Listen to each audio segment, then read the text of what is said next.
Bueno, boa tarde. Casi sempre que vimos a Foz é por falar de ouro. Lóxicamente, pois, o motivo é obvio, non? Do que primeiro se coñeceu por aquí esta zona de minería de ouro, pois, quizáis, o da Espiñeira é o exemplo máis relevante, aínda que hai máis indicios por aquí no concello de Foz, e, por suposto, na comarca, non?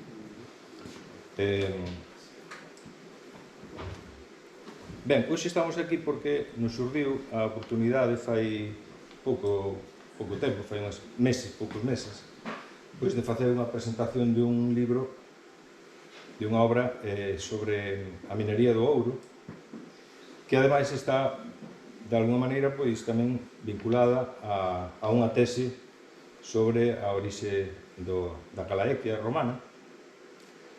E, polo tanto, o primeiro que vamos facer é presentar o autor, que é Óscar Pazos Rodríguez,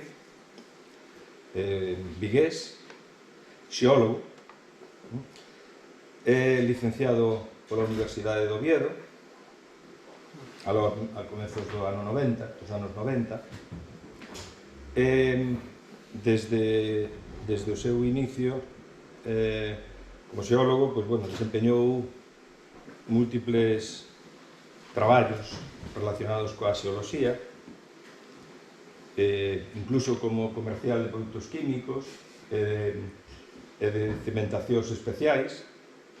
Logo traballou en xeoloxía medioambiental, en xeoloxía mariña e litoral, en minaría, en xeotecnia. E en xeotecnia, pois, digamos que se centrou na xeofísica de resistividade eléctrica dos solos e das rochas, que o traballo que desempeñou vinculado á arqueoloxía e tamén a outro tipo de obras de construcción. Dende o 2013 aproximadamente descubriu un vínculo coa arqueoloxía e desde entonces está centrado máis na xeoloxía en relación coa arqueoloxía. A raíz desto que se ve na foto, que nos acaba de dicir que está nas Illas Cíes, pois, e de outras minas ou de outros xacementos mineiros que hai pola zona do Baixo Miño, que máis ou menos o seu entorno inmediato, pois empezou a interesarse pola arqueoloxía e desde entón, e aí se quedou. Desde entón, pois, dedícase en particular a actualmente guiar rutas xeoarqueolóxicas e a outro tipo de traballos de divulgación por suposto de escritura e publicación. É membro da Sociedade Galega de Historia Natural, é membro tamén da Sociedade para a Defensa do Patrimonio Xeolóxico e Mineiro e forma parte da Comisión de Xeoarqueoloxía da Sociedade Geológica de España. Ben, no ano 2018 publicou unha primeira edición deste libro que ven a presentar hoxe. Non é evidentemente a edición que ven a presentar hoxe. A invención da Calaequia e a minería do ouro, unha tese sobre as orixes de Galiza, pero neste ano 2023 publicou unha edición revisada e ampliada que abarca xeográficamente a todo o ámbito territorial galego da minería galaico-romana. Así que, simplemente con esta breve presentación, deixo-vos con él. Bueno, pues moitas gracias. Moitas gracias a Mariña Patrimonio por organizarme, ao comité de benvida pola hospitalidade hoxe, por levarme a Toño, Gregorio e Materio por aquí ao lado. Bueno, o libro empezou aquí, efectivamente, toda esta historia. O libro intenta resolver uns misterios, intenta dar conta deles, algúns tenta resolver os outros, os deixou. Todo empezou aquí, efectivamente, no rego da Serpe, que se chama así, esta cavada en Cíes. Aquí fun no ano 92 por primeira vez, recén licenciado. Levaron uns arqueólogos, preguntaron se isto era había outro arqueólogo, que Ramón Patiño, que dicía que isto era unha mina romana de ouro. Efectivamente, dixen, isto é unha cavada, é unha corta, pero non sei se é unha corta mineira, se é de ouro, se que, non podo dicir máis, isto para min é unha corta. Bueno, aí quedou, hoxe estou uns misterios aínda por resolver, porque anos despois, 20 anos despois, intentei resolver, porque quedaba tiña este run aí, este come que non sin resolver, saquei unhas mostras, fixen tal, pero non atopei ouro. Entón, que eu saiba, ahora mesmo segue sen catalogar como en patrimonio como mina de ouro. E non é o único, sabemos moitas cousas da minería de ouro, outras moitas están por resolver. Eu vou falar un pouco do que sabemos e do que non sabemos, que creo que tamén é importante. Bueno, isto é este límite de aquí, esta raya, pretende máis ou menos o límite da Gallaecia coa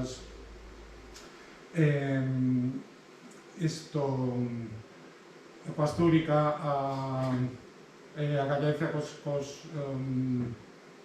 conventos de Braga e Lugo.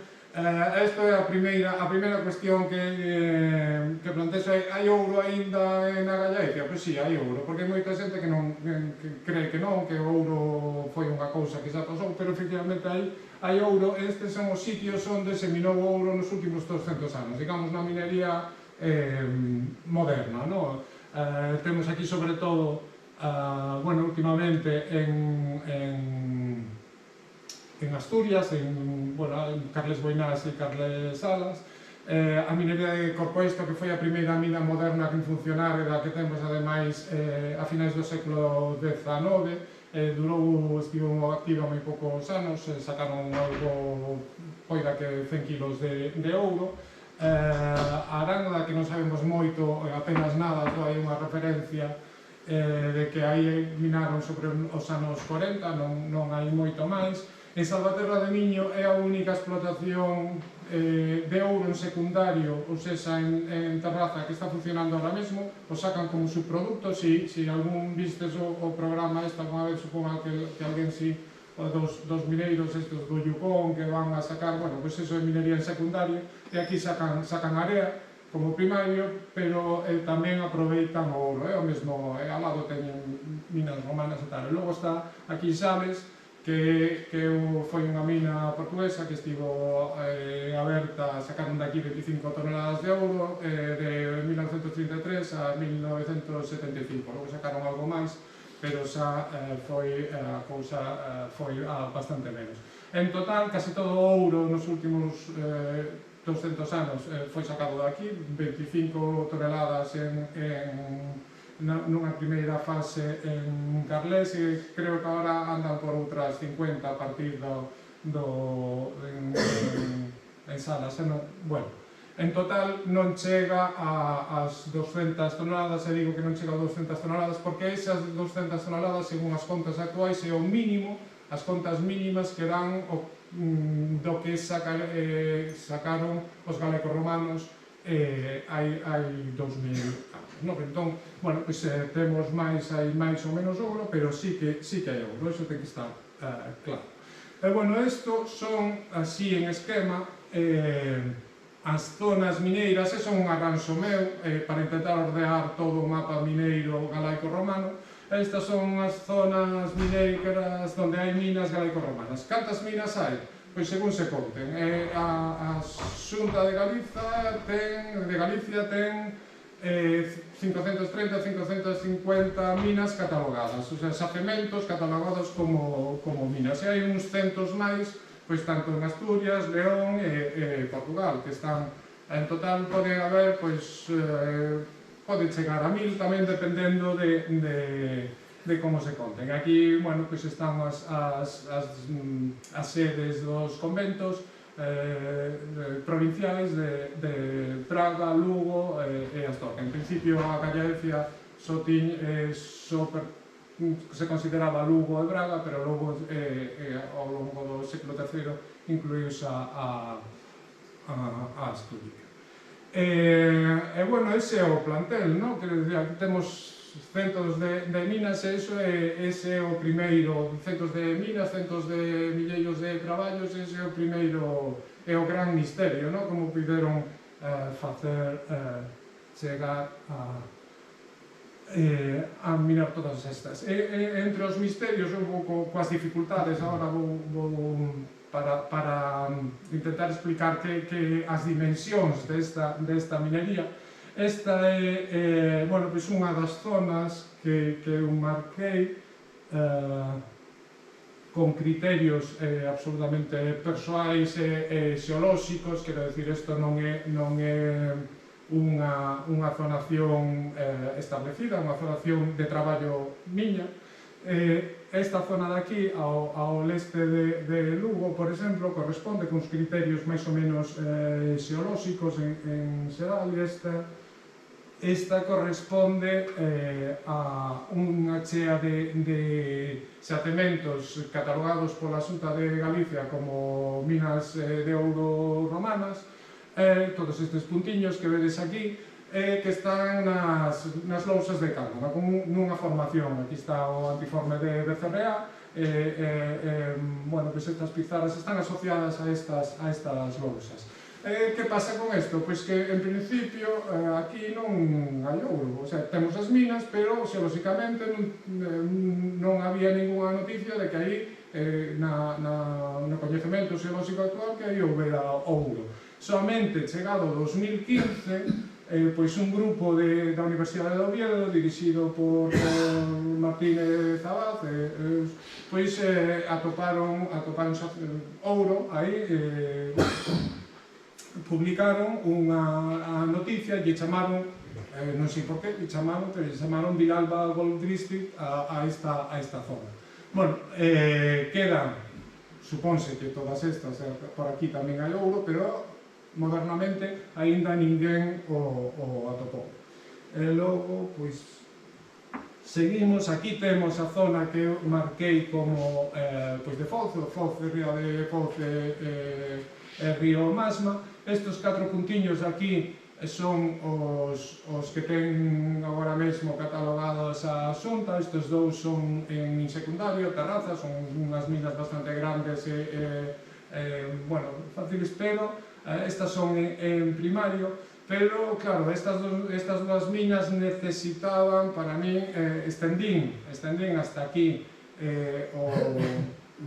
esta zona, porque necesitamos un primario para que haxa secundario, é dicir, necesitamos unha fonte primaria nas rochas, nos diques, nas veas, para que iso se xa erosionado, lavado por os ríos e sedimentado logo aquí arriba. Entón, efectivamente, a Xunta non as ten catalogadas, non sabemos por que, como minas de ouro, pero aquí había dúas que me levaron a ver que eu non coñecía, pero están noutro catálogo do CSIC.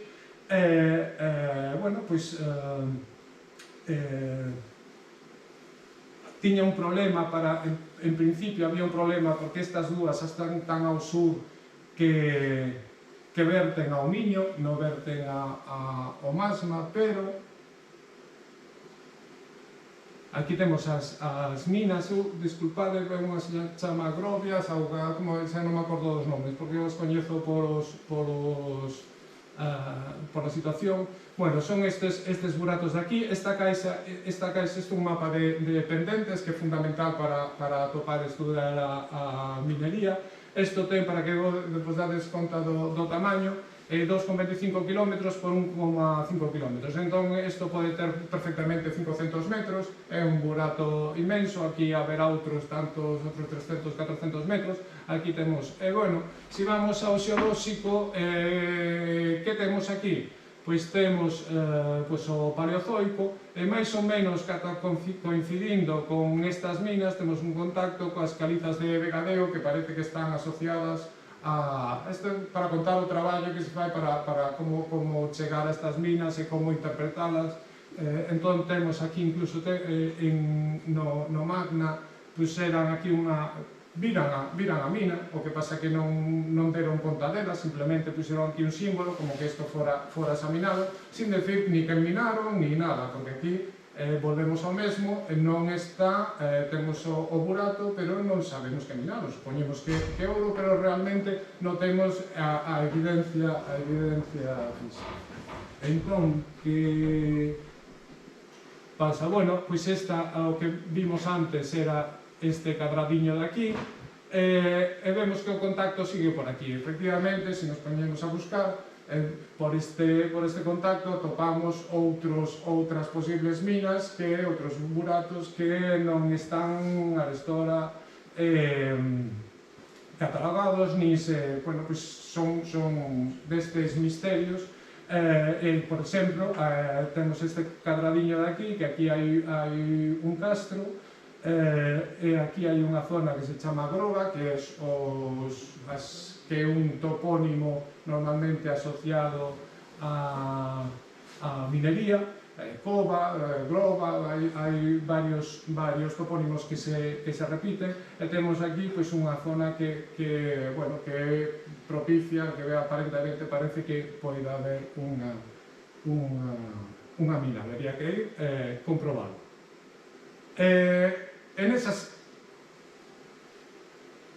Nesas estamos. Entón, bueno, máis ou menos isto, puxen isto aquí, puxen desta zona porque entendo que vos interesa un pouco máis a vos, pero isto mesmo foi o que atopei eu nos arredores de Vigo cando empecé a estudar a minería. Claro, eu tiña o problema, o misterio do rego de Cires.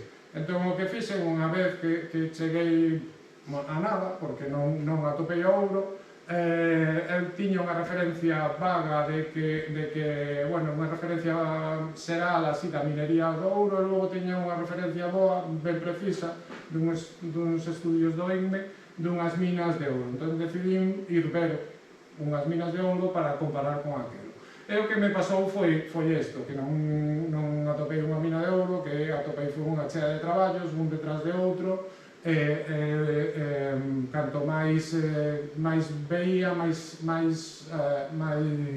atopaba. E, bueno, ese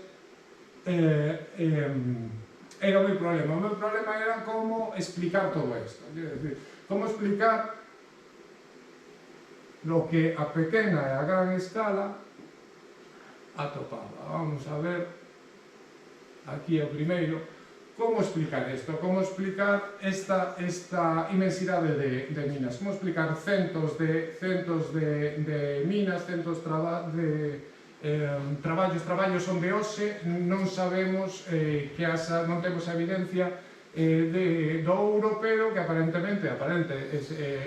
con seguridade en moitos sitios o atoparon hai 2000 anos. Entonces, aquí isto é unhas andainas, habito poñer teño un cartón con estas 4 fotos. Esta é para min a cuestión. Eu non podía explicar todo isto xeolóxicamente, porque había moitos problemas de tipo técnico, pensando que hoxe temos unhas capacidades técnicas moitísimo máis avanzadas que as que tiñan hai 2000 anos, como é que eles sabían máis, chegaron a saber máis do que nós. Entón, aquí teño estas, que son exemplos históricos de minería. Empezamos por aquí, aquí o máis antigo. Esta é unha foto, en realidade, dunha mina de diamantes, pero nos dá igual, porque ao lado había a minería de ouro, era parecida en África do Sur, unha minería colonial, británica. Vemos aquí aos europeos, aos capataces, aos africanos traballando como man de obra, en teoría libres, porque non eran escravos, eran colonizados, non escravos, quero dicir, había claramente unha sumisión, pero non eran escravos. E logo, o que me interesa desta fotografía, o que representa, tamén son estas vagonetas. Que tipo de minería temos aquí? Pois en realidad temos unha minería industrial. A pesar de que temos man de obra moi barata, temos unha minería industrial, unha minería planificada, unha minería pensada para permanecer feita con grandes capitais, feita con avances maiores técnicos, tamén combinando eso co uso de man de obra barata, feita para sacar o máximo posible e leválo á metrópoli. Así, eso é unha minería ecológica. E logo temos esta de Yukon, 13 anos despois, que é a minería que chamo de colonización, que todos coñecemos. Isto é unha minería, en realidade, de rapina, de ir aí, durou 4 ou 5 anos, foi unha febre de ouro, e, bueno, hai xente libre tamén, pero vemos aquí, esta escollín, bueno, pues, usaron as técnicas disponibles no momento, pero foi unha minería efímera. Foi unha minería que durou caixo 4 ou 5 anos para isto coller o ouro que estaba máis fácil máis disponible, era un territorio virxe. Temos aquí as tendas de campaña porque esta xente vai marchar. Cal é o sentido desta minería? Pois levar a xente a un territorio inhóspito. Por que permitiron a toda esta xente? Bueno, pois pensando que algún quedaría aí, bueno, era unha maneira de abrir o territorio á colonización de outra xente. Logo temos esta de aquí, que se non o coñecedes, en calquer momento mirade as fotos en internet porque é impresionante. Serra Pelada en Brasil, esta é en 1986. Aquí eu xa era maior de idade, quero dicir que non fai tanto. Moita xente aquí creo que estaba por aí. É unha minería tamén de xente libre, pero unha minería non sei, de neocolonial, pero isto xa non son aventureiros, é xente desesperada que foi aí, se xuntaron 100.000 persoas prácticamente cavaban coas mans, levaban, subían por estas escadas. É unha minería absolutamente artesanal, non hai maquinaria. É unha minería que só pode explicarse pois nas condicións sociais de Brasil nesta época. É unha minería que, ademais, tendo a posibilidade, quero dicir que esta minería convivía con unha minería absolutamente mecanizada, é unha minería moderna. E por iso me interesa porque estamos aí xogando co que significa a técnica, non? Parece que a técnica estamos máis avanzados ou entón podemos máis, pero a técnica non é todo. A técnica non sempre responde. Esta é unha mina en Ourense, a mina do partido, que ten como 500 metros de longo, 15 é unha mina en primaria. A foto non lle fai xustiza, verdad? Porque é como moito máis impresionante que o que sae aquí, é moi bonita. Bueno, pois está aí un sitio bastante despoblado. E que nos falta para explicar? Nos falta xente. Para entender o que me a cuestión principal, para entender a minería galego-romana, non podía dar unha explicación simplemente como xeólogo. Tiña que ir a historia e aí me metí no libro e foi, me interesei pola arqueoloxía. Esa non é un traballo meramente xeolóxico, sino que é un traballo tamén de intentar comprender o tempo e as razóns da xente que fixo isto, porque sin esa posta no tempo e no lugar non é moi difícil explicar a minería. Entón, bueno, aquí temos resumido. A evidencia que me enfrontaba era que o coñecemento mineiro do ouro na Galicia superou o xeolóxico actual. Para mí isto era moi difícil de entender e de explicar. E tamén, que o que dicía ao principio, o ciclo galaico-romano do ouro producir máis ouro que a minería tecnocapitalista nos últimos 2 séculos. Entón, que hai aquí? Pois temos unha minería de absoluto éxito. foi unha minería exitosísima, porque rebasou os límites parece que rebasou incluso os límites actuais. Minou canta pedra había na Galicia. Eso hai que explicarlo, cando se intenta ver se unha mina, se era rentable, se non era rendible, se se sacou máis, se sacou menos. Independentemente de todo iso, temos que pensar que foi unha minería exitosa e unha minería na que houbo participación, na que houbo vontade, porque sin vontade non se podía facer iso. E aquí temos os protagonistas da historia, e aquí temos os romanos e os galaicos. Aquí os de Asturias me perdonen que incluo os galaicos, pero vamos, eran máis ou menos os castrexos para entendernos. Claro, aquí esta é unha estatua de Ares, é unha copia dun original grego que estaba no templo de Bruto Galaico, que foi o primeiro que venceu os galaicos no ano menos 137 antes da nosa era. Bueno, parece que algo sacou porque voltou famoso, máis rico do que era, construiu un templo dedicado á súa victoria, e no templo meteu esta estatua dun dos escultores máis famosos da antigüedade. Este era un discípulo de como se chamaba este, de Fidias.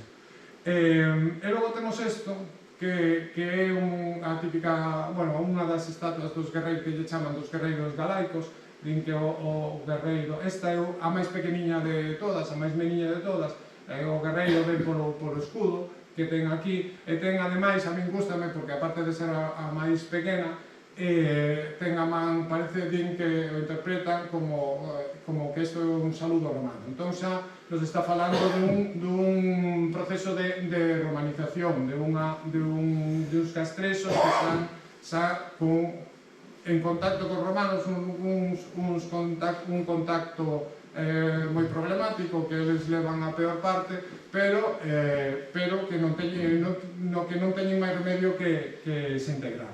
E claro, as miradas sempre se dirixen aquí, porque claro, a diferencia é abismal, pero sin esta parte non entendemos ou non podemos entender o que pasou. Por iso eu falo de minería galaico-romana e non minería romana, porque sin esta xente, que foi a xente que traballou nas minas da Galicia, non houbo escravos, os arqueólogos desbotan que non houbo movimentos, aparte dos propios legionarios, dos propios militares, non houbo movimentos de población de outras zonas de Hispania ou do mundo a Galicia. Houbo movimentos internos e máis ben do oeste ao leste, pero a apertura das minas produciuse, a minería produciuse ao lado dos castros, mentras os castros seguían habitados, e durante un tempo conviviron os dous. Entón, bueno, aquí isto só se pode entender como un pacto imposto polos romanos. Esta gráfica, aquí temos, bueno, é un pacto que tivo lugar máis ou menos aquí. Esta gráfica, non sei como vou de tempo, bueno, esta gráfica non me vou parar moito nela, pero é moi interesante, porque isto marca a contaminación por chumbo na Serra do Sistrado. Isto ten que ver coa minería da prata. A minería da prata, sobre todo do sur de Hispania, ven coa prata, sacaban co ouro, perdón, con venas que tiñan chumbo, entón evaporaban, para sacar a prata evaporaban o chumbo, pasaban a atmósfera e logo contaminaba. E vemos aquí, bueno, pois dende nos 1000 anos estes o que é o gran ciclo de produción polo menos hispano de prata. E temos aquí, ademais, puxen isto, outra gráfica moi interesante, que son os pecios, os barcos afundidos no Mediterráneo durante todo este tempo, e coinciden perfectamente. O que estamos vendo aquí é un gran ciclo de produción que lle podemos chamar greco-latino da antigüedade. Bueno, aquí temos a contaminación por chumbo debido a outras cuestións, máis que nada a gasolina, perdón, ao gasoil.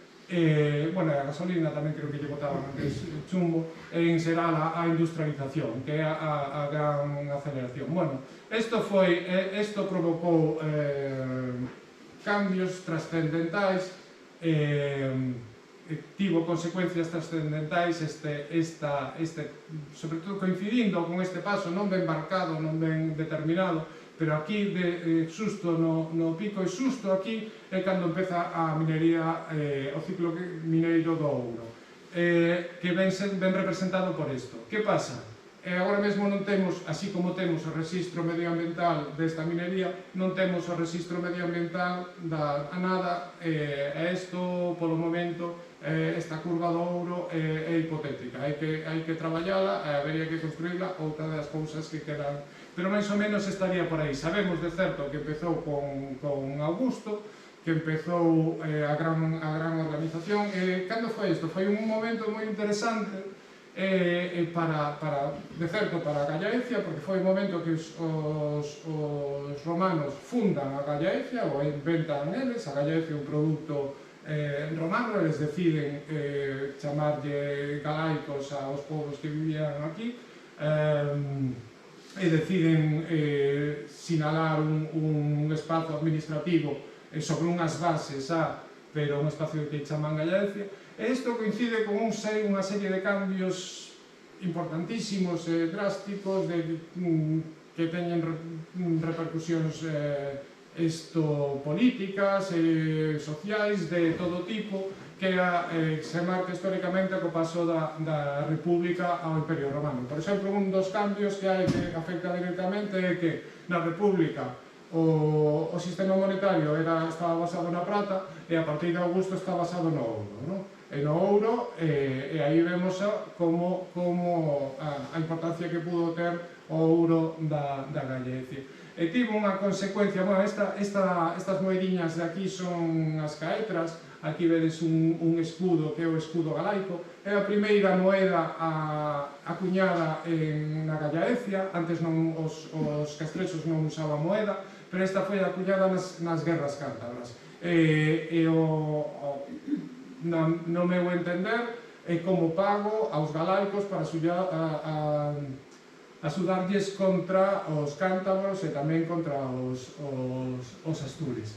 Simboliza claramente un pacto, non? Temos as formas romanas coas armas galáicas e tal, sinala o principio formal da romanización e sobre todo da integración da Gallaecia no Imperio. Bueno, en este pacto, e aquí temos a consecuencia fundamental para nós, foi o nacemento, o surgimento, a invención da Gallaecia, que ademais é a única provincia do Imperio que segue a existir hoxe. Non hai no Imperio todas as provincias, ou cando foi ademais a primeira provincia do Imperio en separarse do Imperio Occidental, no 409, cando chegaron os suevos. Pero chegaron os suevos, pero nós non somos suavos. A Suabia está noutra parte de Europa. Seguimos sendo galaicos. Isto non pasou en ninguna outra. Alguén dicía por aí que somos romanos todos. Efectivamente, somos romanos e somos continuos, somos os únicos que somos romanos continuamente. Bueno, aparte dos propios romanos da cidade de Roma. Pero como provinciales somos a única provincia, e realmente ese foi o que pasou.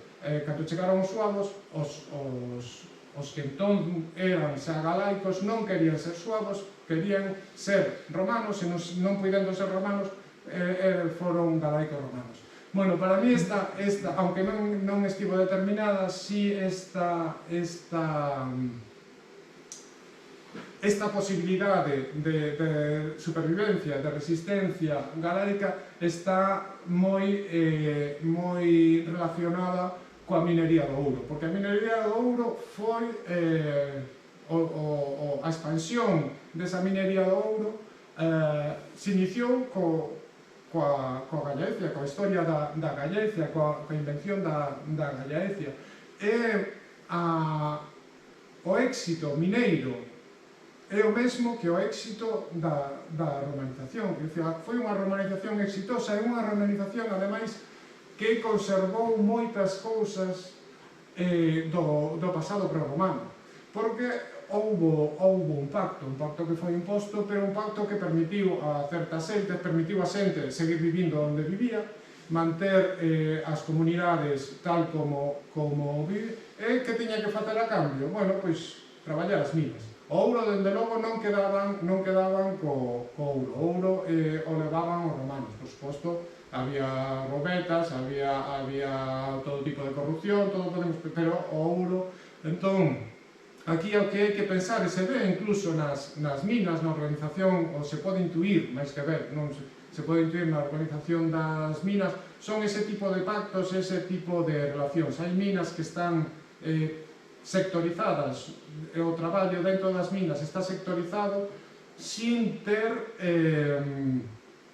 os porqués xeolóxicos, quero dicir, non hai ninguna cuestión xeomineira que diga porque hai que dividir esa mina, sí, pero sí, si pensamos que esa mina estaba repartida en sectores de traballo para diferentes comunidades. Entón, axuda a...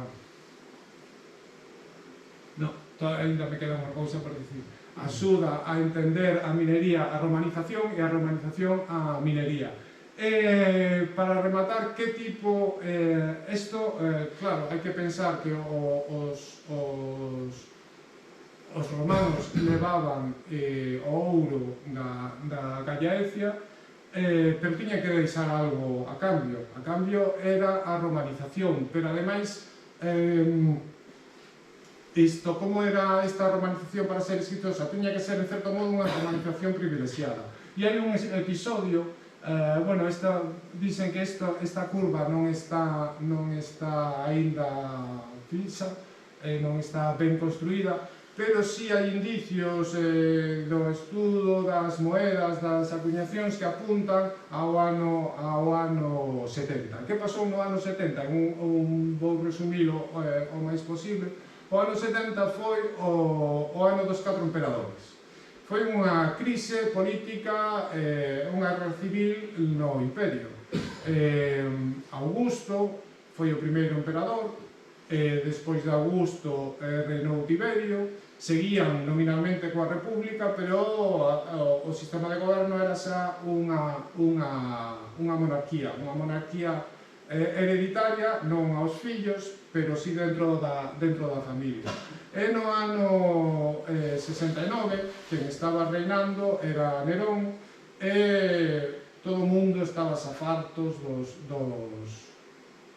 descendentes de Nerón e dos descendentes de Augusto. Argallaron unha traizón. E en esa traizón había un elemento clave que era, foi argallada polo Senado, pero había un elemento clave que era os soldados. Os soldados, sobre todo, que estaban en Roma protegendo o ordenador, a garda pretoriana. E que lle ofreceron a garda pretoriana? Cartos. Lle ofreceron ouro. Lle ofreceron unha barbaridade de ouro, en realidad. E quen foi o proposto para sustituir a Nerón? Pois Garda, que era o gobernador da Tarraconensis, que entón incluía a Gallaecia, claro, que controlaba as minas de ouro. Aí non vou contar que pasou, pero en resume, todo o mundo se deu conta do que estaba a pasar, e os outros soldados que estaban no Limes, que estaban dicendo, aquí os de Roma van levar por traicionar ao emperador, e nós que estamos aquí no Limes defendendo o imperio, non, entón armouse aí uns defenderon a uns, outros A guerra, ao final, houbo ata catro mataron a Galba, logo veu Otón, que era gobernador da Occitania, outra zona produtora de ouro, e así ata catro. Ao final quedou Vespasiano que viña do outro lado do imperio. Quen foi o emperador o decidiu as armas, como se pasaba. Quen gañou as batallas, e gañou ademais as batallas que tiña os soldados máis entrenados, que entón estaban no sitio de Jerusalén, estaban sobre a destrucción do templo, non sei que tal.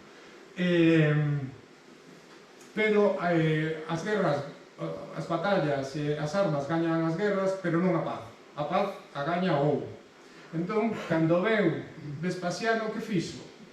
Unha cousa increíble, cando deu a cidadanía latina, non a romana, a latina a todos os hispanos, incluindo os galaicos que acababan de ser incorporados en medio. Que significaba a cidadanía latina?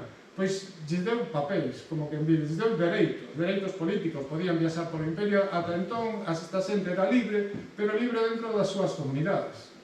Si saían, tiñan estatus de peregrino, que lle chamaban entón, o parecido. Quero dicir que si saían das súas comunidades, podían matalos, non podían viaxar, por suposto non podían casar, non podían comerciar, non podían casar, estaban atados. A cidadanía latina lles permitía comerciar, lles permitía viaxar, claro, lles daba un novos dereitos. Foi a partir de finais do século I, a partir da que teñen a latinidade, cando hai unha total, empeza un cambio no sistema de poboamento, aparecen moitas máis vilas, se abren novos, agora a Vila Flavia, porque a dinastía que foi a dos Flavios, un novo sistema, empezaron a abandonar os castros e empezaron realmente a facerse romanos. Entón, aí temos o exemplo perfecto do tipo de privilexios de contraprestación que daban os romanos que deron aos colonos. Entón, por iso falo de pacto. Desde logo foi un pacto imposto, foi un pacto desigual, foi un pacto no que os romanos levaban a miñor parte, pero foi un pacto que permitiu ás comunidades castresas e aos primeiros galaicos pois topar unha vía de romanización, digamos, que aceptable. Por eso podemos explicar este éxito mineiro, este enorme traballo de exploración, este enorme traballo de mineiro, esta cantidade de ouro que se sacou. Esta é a tese que presento no libro, e logo hai moitas máis que alrededor desta tese, fundamental para mí, para explicar a minería, pois intento tamén explicar as técnicas que usaron, moitas cuestións que están aínda por resolver e todos os detalles que, como vedes, aínda en moitos casos estamos en fase de... Hoxe fomos a ver unhas cantas minas que, pois están aí na dúbida de se son minas, se non. Algúnas está claro que son minas, pero aínda non están catalogadas. Estamos aínda nesa fase, quedan moitas cousas por saber, pero creo que xa sabemos bastantes, e sobre todo o que me parecía é que faltaba darlle a todo isto un sentido global para poder ir logo ás cousas máis, aos detalles e ás cousas máis pequenas. Entón, podo seguir falando aquí ata aburrir, non sei se xa o conseguí, pero prefiro que se tedes preguntas ou cuestións ou calquer cousa, pois preguntedes e aquí o deixo. Moitas gracias. Este é o rego visto dende o mar. Aquí está o coluvión, efectivamente, e aquí o mar que escavou unha... vedes as dúas cotas, Pois este é outro dos misterios. Como este hai unha chea non sei se queredes se hai alguna pregunta, alguna cuestión. Se queredes que conte outra cousa. Que zona é este? Que zona é? Isto son as Illas Cíes, a Illa Sur das Illas Cíes. E claro, isto se ve dende Vigo. E que aquí, a ver, é impresionante a cantidade de cousas. Aquí non vemos, claro, todos vamos a Médulas. Médulas efectivamente ten as cotas máis altas en secundario. Tampouco, bueno, en secundario, en primario non. En primario as cotas máis altas están en Portugal en 3000. Pozos subterráneos de minería subterránea de 80 metros. Hai en Valongo tamén, temos minas inmensas. O que pasa que aquí non son tan evidentes pola vegetación.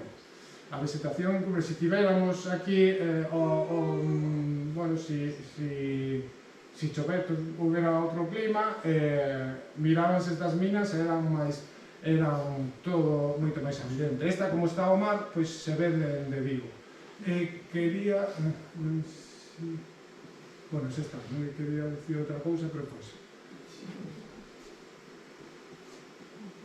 Sí, xa sei, outra cousa moi importante. Cando empecé con todo isto, é porque non o deixei, non? Porque eu pensaba que isto era unha cuestión... Bueno, todas estas minas teñen topónimos, moitas delas, eu penso que no pasado todas, tiñan topónimos que as identifican perfectamente. Cova dos Mouros, Burato de non sei que, Grovia de tal, e todas tiñan lendas de ouro. Porque as historias de Galiza e de Asturias hai tanto ouro por todas partes? Pois porque ven dunha memoria. E todas estas minas estaban ata hai unhas décadas, todas eran perfectamente coñecidas. Eran perfectamente coñecidas porque a xente coñecía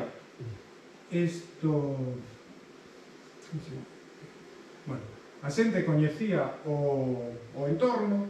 Si quería poñer isto.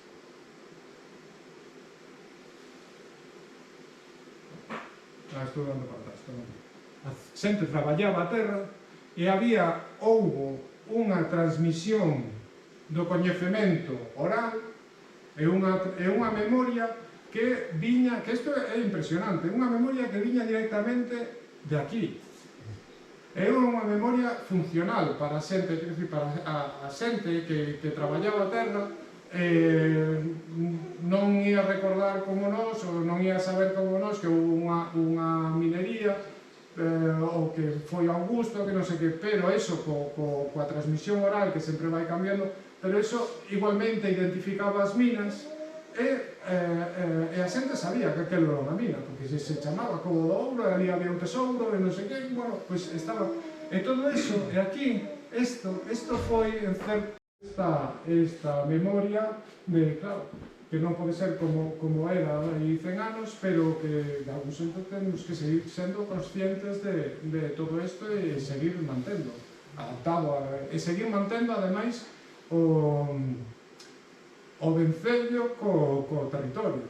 E que non pode ser como antes un vecello ligado ao traballo da terra, ten que ser de outra forma, non cabe aí, pero si hai que manterlo, porque aquí hai unha densidade, non sei, de minas deste país, unha densidade de castros, de topónimos, de xacementos de ferro, de todo é historia, cada sitio ten un nome. Eso hai que conservarlo na medida do posible. Eu intento neste campo da minería. Esa é a cuestión. Non sei se hai alguna pregunta. Agora xa nos veñen outras clase de minas das terras chamadas raras. Claro. Agora xa empeza outra mina máis que ouro. Por eso... Agora son máis valiosos que ouro. Por eso estamos nun momento crítico, nun momento moi parecido a este que había hai 2000 anos. Ten moitas leccións esta historia para min, ten a lección esta da revolución das formas de vida, do que significa a subordinación a outros poderes que veñen de fora, como nos afecta todo eso. Ten cuestións moi interesantes, aparte das meras cuestións técnicas, que tamén o son, e que intentei evitar aquí, da resolución e da interpretación de cada mina, porque cada mina presenta uns problemas particulares e tamén dá unhas pistas e unhas informacións moi particulares, por iso cada unha ensina unha cosa, ensinan cousas moi curiosas e moi importantes, é dicir, do mesmo xeito que un castro pode conter información tamén relativo a como vivían, como traballaba, como era esa xente, nosos devanceiros, porque aquí houve unha continuidade absoluta, pois tamén as minas participan de esa, ou poden aportar esas informacións. Está, bueno, pois aí un campo enorme por facer, por investigar. A zona daqui, que é a da Espiñeira, é a máis grande, que xa vai tocando coa de... Isto igual o saben mellor eles, porque eu esta zona non a coñezo moito. Non sei qual será máis grande. De por aquí creo que sí, non? A Espiñeira, máis extensa. A máis extensa, a máis... O Schultz, no libro ese que publicara en 1800... Que eu sempre pensei que eran os do outro lado, das... Claro, vos considerades que é toda unha, vale? A partir de Vegadeo. A partir de Vegadeo Pablo. Pero une con esta daqui. Esta daqui, a da Espiñeira, o primeiro que fala delas é outro xeólogo, un xeólogo, hispano-alemán, non? Que en 1800 e pico, e no libro que ten publicado, que fala dela, di que é a mina de ouro romana máis grande de Galicia. É máis sofisticada. Que describe, vai? Non, xa... Bueno, eu coñecía a outra parte, pois se fun hai ali uns bolos impresionante, como mirase agora moi ben, a verdade é que todas ensinan e todas teñen algunha cuestión Interesante. e as mesmas minas, hai minas as que vou cada mes ou así, porque fago por aí as nainas, e siguen dando sorpresas, siguen aparecendo cousas novas, e a medida que se vai estudando e traballando a zona, aparecen. Moitas veces non porque as atopeu, sino porque moitas veces porque dime a xente da zona, mira, pois aí había un prato, ou se localízame, porque a xente da zona é a que coñece o territorio, entón son eles os que me levan aos sitios, normalmente. Porque estou imaginado, non? O que é todo isto, centos e centos de minas, aparte de alrededor das minas, os traballos de exploración, iso é que exploraron todo, absolutamente todo o territorio. E o ouro dos ríos, mírase. O ouro dos sedimentos, como aquí da Espiñeira, podes miralo. Pero moitas veces o ouro primario non se ve. A ollo non se ve. Entón hai que eso de Plinio, hai que moer a rocha, lavalo, bueno, a veces metelo no forno, e non sabes que vai sair aí, non sabes se hai ouro, se tes que facer a min. Plinio di, polo debezo de ouro corren todos estes traballos e tal. Pero eles terían algún criterio de selección a hora de ir facendo probas, non? Home, un pouco que fixe eu aí, ir seguindo, unha vez que tes, claro, os ríos é o máis fácil, o bateo nos ríos é o máis fácil, pero o salto do bateo nos ríos aos filóns é moi complicado. E aí non cabe outra, en eso de Plinio, que facer probas. E dentro, incluso da Espiñeira, por exemplo, o ouro non está repartido por igual. O porque eso é como, esos son sedimentos do río, entón hai que pensar que o ouro iba a estar en certos sitios, iba a haber aí un placer do ouro, aquí outro un poquinho, entón ti en principio o único que podes facer é todo como está. todo como está, claro, ata o final, e moitas das cocinas se ven así. É enorme. Sí. Leva chubia mirar. E moitas máis, claro. Pero en primario xa a cousa máis complicada. As cousas, e o que fixen é unha vez, claro, o primario tes unha cousa que aproveitar, que van vetas. Normalmente as vetas teñen unhas direccións estruturais preferentes. Quero dicir que se ti estás en unha zona onde as vetas son norte-sur, ti vas buscar nesas vetas, norte-sur. E unha vez que atopas unha veta que te parece interesante, sigues esa veta. E sigues esa veta hasta que canses. É o traballo que se ve.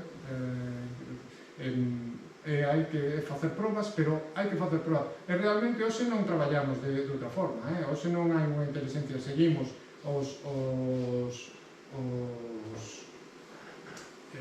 seguimos os indicios, como seguían eles con outro tipo de indicios de outra xente, os mapas, o coñecemento acumulado. Mitolóxico e mineralóxico Sí, do terreo, que antes non tiñan. Sí, claro, temos máis, pero, mira, ainda na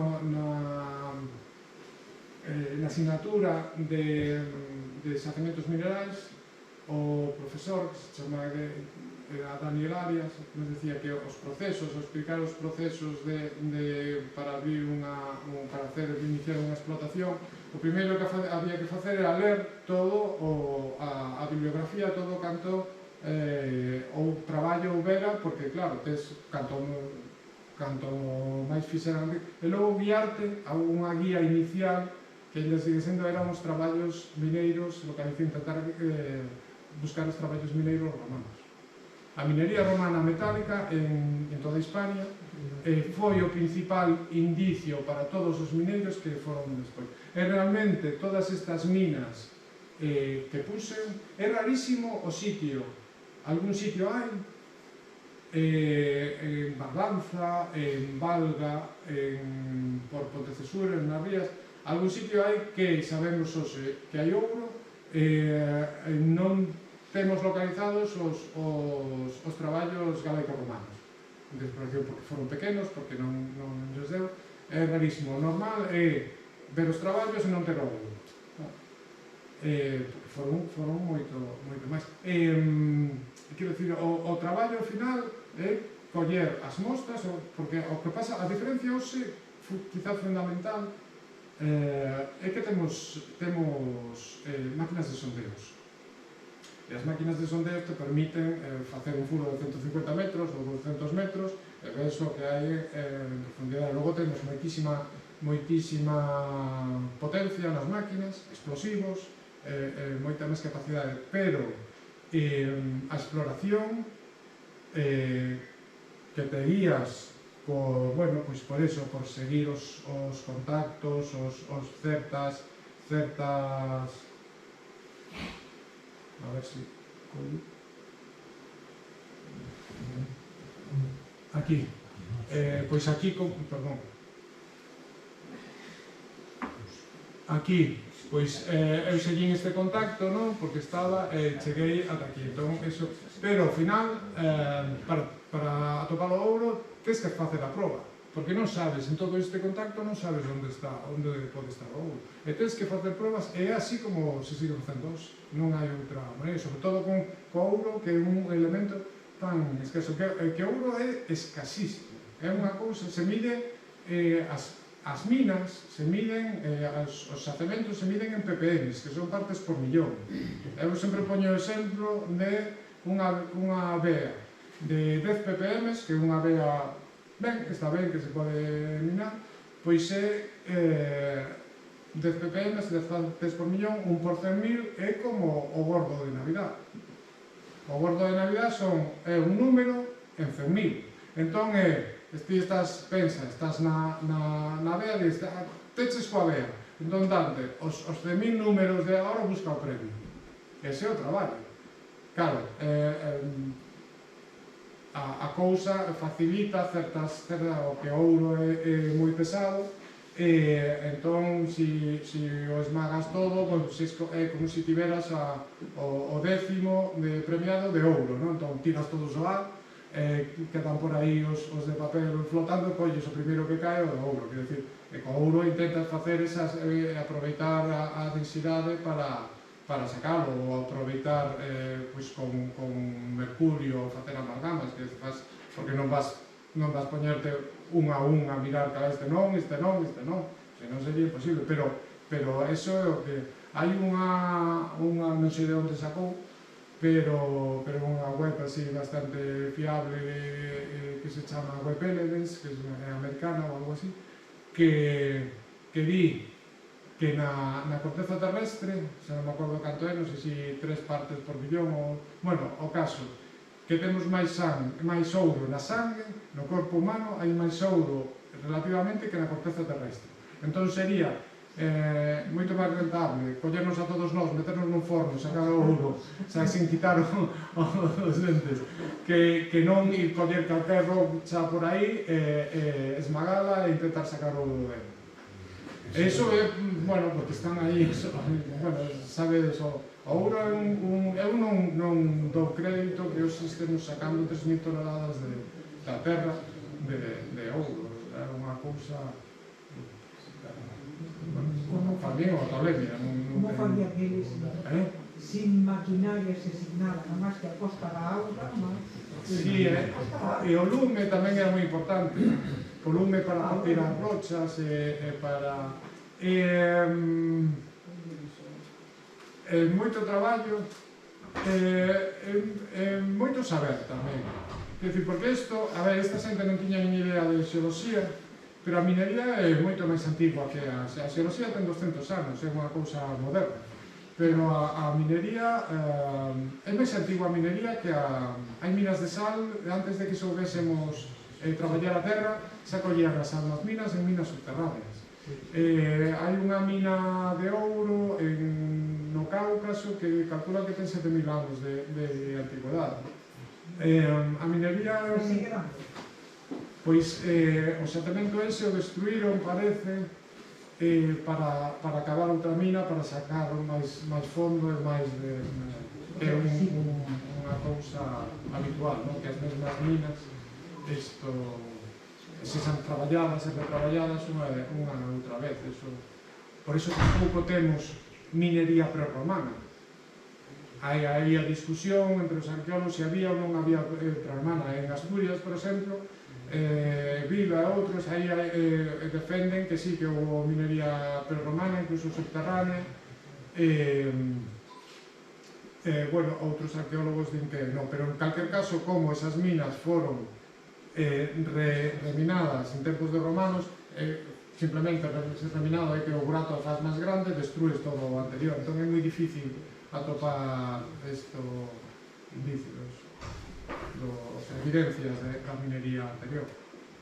A parte que con seguridade foi moitísimo máis localizada, menor, pero houve, minería me estou referindo do ouro, de outras cousas non hai dúbida, pero minería subterránea, en calquer caso, a gran explosión foi esta cos romanos, porque foi realmente unha imposición romana, foi a forma que os romanos decidiron que os galaicos debían contribuir ao imperio. Pois tedes que facer algo para o imperio, tedes que integraros de alguma maneira, tedes que pagar impostos. Bueno, pois, como non somos moi sofisticados e o que tedes aquí non nos interesan os metais. O que seguramente non contaban, porque isto xa era unha provincia que xa era recoñecidamente mineira e aquí sabían que había ouro, o que non contaban con seguridade o moito o éxito que acabaron. Iso dubido que contaran. Ademais, Plinio di, por aí no ano 70, ninguna outra zona do mundo deu tanto ouro por tantas xeracións. Que xa levaban, daquela casi un século coas minas. Probablemente ese foi ese momento finais do século I foi o top. Aí estiveron a fe a máxima produción que tamén dá Plinio unha data, un dato que son 20.000 libras de ouro, que veñen a ser 6,4 toneladas de ouro. Que 6,4 toneladas de ouro non foi, non produciu, non se produciu na península ata finais do século XX. Esta cantidad de ouro non se volveu producir ata que se puxeron as minas asturianas esas a funcionar. Nun ano, 6 perdón. Ese é o dato que dá. Hai arqueólogos que non o creen. Ou que non o creen ou que pasan dese dato. Só levaron todo isto. Sí, bueno, algo quedaría por aquí, porque se sabe que bueno, feito, claro. Pero bueno, sí, de feito, a ver, aquí están os torques, hai o maior, máis grande tesouro prerromano de Europa, atopouse en Valga, Que é o carneiro. non, o carneiro ese, que está en Lugo, ese creo que ven, ese non ven de aquí, ese parece que, non sei, pero creo que ven que é un regalo que parece que ven de fora. É unha peza así bastante... Teñido como a daqui. O carneiro, bueno, non sei, a vera como sempre, claro, eu creo que teñen como de fora. Pero non, o de Valga era un tesouro sen traballar, había algúns arandelas e láminas metálicas e pesaba 22 kilos. Quedou, bueno, perderonse a mitade, non sei logo máis, quedáronse 7 kilos, porque foi atopado nos anos 20, 1920, por aí, xa non me acordo. Bueno, xa non me acordo canto queda tampouco, porque o seguinte, en Europa, o seguinte achado de ouro así de tesouro prerromano foi por preto de Checoslovaquia, bueno, se non me acordo o nome, e pesaba 7 kilos en total. Ese sí son sollas, creo que son un pouco máis traballado, pero vamos, aquí 22, o seguinte 7. Non é casualidade, porque estas cousas son casualidade, pero tamén é significativo de que esta é unha zona de ouro. O que non consta é como o traballaban, non? Non hai... Porque, cuidado que as figuricas que fixeron. Bueno, aí eu xa non sei moito. Hai técnicas, claro, o traballo do ouro se coñece dende hai milenios. Efectivamente eran orífices fenomenais, pero as técnicas, pois hai xente que o estuda, realmente aí non como facían, eu a metalurgia non... É que se necesita xa moito conocimiento metalúrgico para facer as obras de arte que fixeron, porque o mismo Torques, incluso agora están estudando un pouco máis todas esas obras, porque ata hoxe estudaban máis ben por fora, con aspectos formais e tal, e ven que algúns dos torques teñen aleacións por dentro, teñen prata, recuberta dourada, entón que non é algún, bueno, que son máis complexos do que parecía. Para forrar ouro tamén, para prometer, bueno, sí, eran... Pero sobre como tiñan o ouro na época prerromana, antes da chegada dos romanos, que se sabe? Que o facían en secundarios, o tiñan solo en ríos? Realmente non se sabe. Non se sabe. O sea, a ver,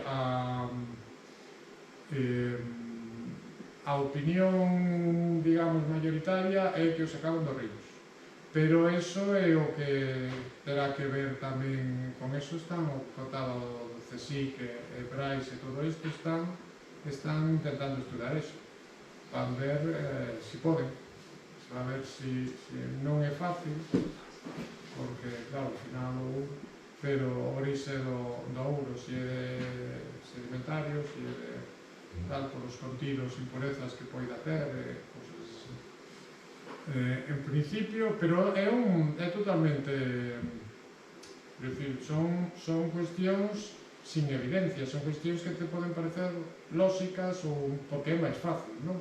como hai ouro nos ríos, pois, para que iban meterse a máis traballos, se xa o tiñan nos ríos. Bueno, tamén os ríos debían dar suficiente. Entón, bueno, pois, vais a por a navalla de oca mesmo, non? O máis fácil, a resposta máis simple. Que parece lógico. Sí.